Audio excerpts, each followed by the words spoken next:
I get an email from this guy named Adam Summers. He contacted saying, hey, we'd like to get a Kona Ice cart in the stadium. I talked with Adam, learned a little bit about the business, and discovered the Find a Kona page. I'm like, wow, this is interesting. Like, all this stuff's just out there. You can find, I've never looked into a franchise before. So I go through and I start looking at everything. I'm like, man, this could be pretty cool. But never thought about buying the franchise myself. I'd been working at the Dragons for, at that point, 15 years.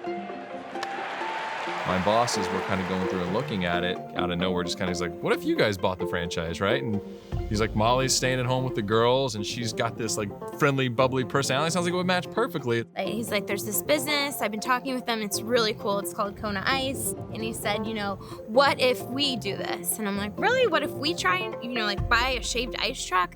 So I was like, well, maybe. And so he's like, it'd be a great hobby for our family. You're home with the kids, we can do it in our spare time. As the kids get older, it would be a great way to show them business. Mind you, our kids at this point were 1 and 4. Yeah. But I'm like, they can work on the truck and it's gonna be great, when they're in school, which neither one of them were in school yet. I'm like, right. They're in school, you can go give back checks to people. I'm like, this is great. We were in our late 20s and decided we were ready to have kids.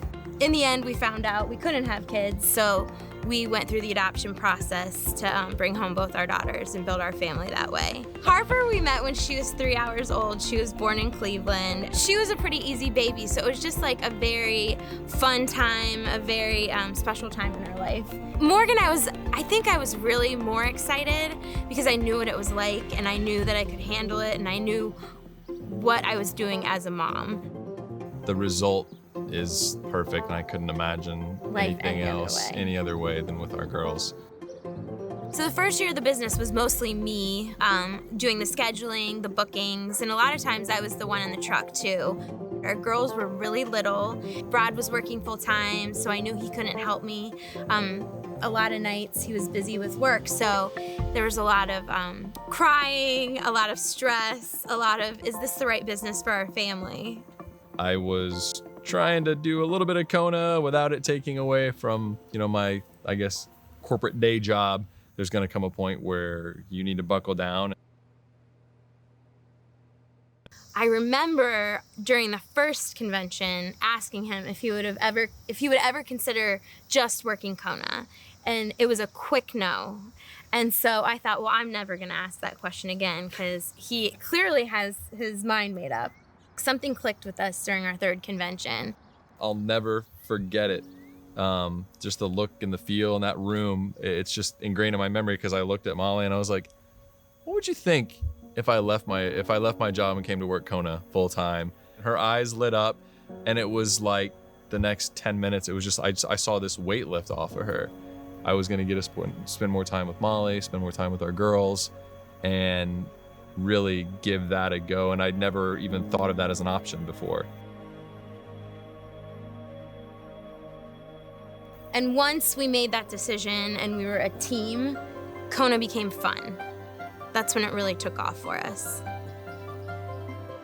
For the first couple months, I kind of made myself the operations guy, so I got our warehouse in order, and I knew at this point we decided that with me coming in that it was time for a second truck. So we got our second truck on order, and so we're preparing and getting the warehouse ready so that things can run smoothly, because going from one truck, you can kind of make things happen sort of as you're going along, but once you start to get multiple trucks, you need an organization system, because hopefully you're not the only person that's loading a truck or figuring out where the paper towels are at, things like that. And then I still realized, I just don't feel like I know what's going on with the business, because I wasn't handling the scheduling or the emails, and I wasn't working a lot of the events. I was doing other stuff. So I took over scheduling and that inbound traffic and inbound communication from folks to Kona, and that was a real eye-opener. It's changed the way that we relate with Kona, because, like I said, now it's not just, hey, Brad hops on the truck at a football game or something else, and I wasn't really in the business. I was just I was the husband of somebody who owned a Kona truck and worked a little bit, Right. So we have to take Morgan, our youngest daughter, down probably about once a week to refill the jugs, and she gets a ride on the push cart. They also get a ride on the carts when we buy sugar at Costco. So that's like the ultimate parent moment when you can push 450 pounds worth of sugar through Costco with your 4-year-old sitting on top of it. You're like, I'm winning this parenting thing. You come home and, you know, you look at your family different. You look at your surroundings different. Problems don't always seem as big. I mean, when you can have that, you feel awful lucky. When you work for yourself and you're in control of your own destiny, it's like, man, I never thought about it. And all of a sudden you think about it and it's like this whole door opens up that you never thought existed. And you're like, there's like a whole nother universe out there I never even knew existed. And it's for me, that kind of stuff is like super exciting because now it's more stuff to explore and more paths to go down. And it's like, yeah, who knows what the future holds now? That's kind of the feeling. You know, if somebody told me tomorrow I had to go all in and I couldn't go back and it's just you and Molly and Kona and your family, I wouldn't have an issue with it at all. I'd be thrilled.